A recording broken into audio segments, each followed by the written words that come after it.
क्या आप लोगों को भी शादी से डर लगता है? मेरी ही तरह क्या शादी आप लोगों के लिए भी एक नाइटमेयर है? तो चलिए आज कोशिश करते हैं इस डर को थोड़ा-सा कम करने की और समझते हैं प्रीनप्शियल कॉन्ट्रैक्ट्स के बारे में, जिसको शॉर्ट में प्रीनप्स भी कहा जाता है। तो भाई प्रीनप्शियल कॉन्ट्रैक्ट होता क्या है?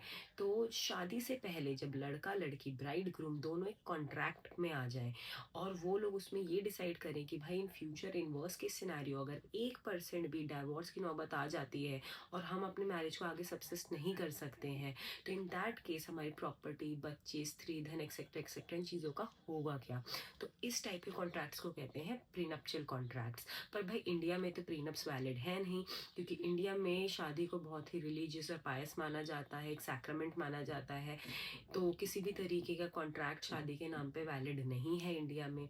पर भाई आजकल के इंडिया में बढ़ते डाइवोर्स रेट को देख के जो लोग इसके फेवर में हैं, खासकर जो जेंजी हैं, भाई उन लोगों का ये कहना है कि क्या ही गलत है इस चीज़ में। भाई अगर प्रीनप्स में हम एंटर कर जाते हैं पहले, तो हम लोग एक सेफ्टी वॉल्व रेडी कर लेते हैं फॉर फ्यूचर, कि भाई कल को अगर ऐसी सिचुएशन आती है तो हमें कोर्ट में धक्के खाने के बजाय हम लोग किसी कंक्लूजन पे बहुत टाइमली पहुंच पाएंगे बिना टाइम वेस्ट किए।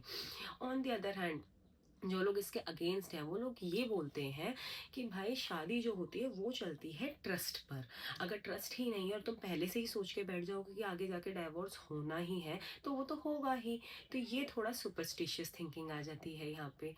हालांकि अपनी अपनी जगह सही दोनों है, बट आप लोग बताइए कि आजकल के सिनेरियो के हिसाब से इंडिया में जिस हिसाब से डाइवोर्स रेट बढ़ रहे हैं, जितने कोर्ट केसेस बढ़ रहे हैं, फेक केसेस एंड जैसे भी जो भी बढ़ रहा है, उसके हिसाब से प्रीनप्स क्या वैलिड होने चाहिए इंडिया में या नहीं?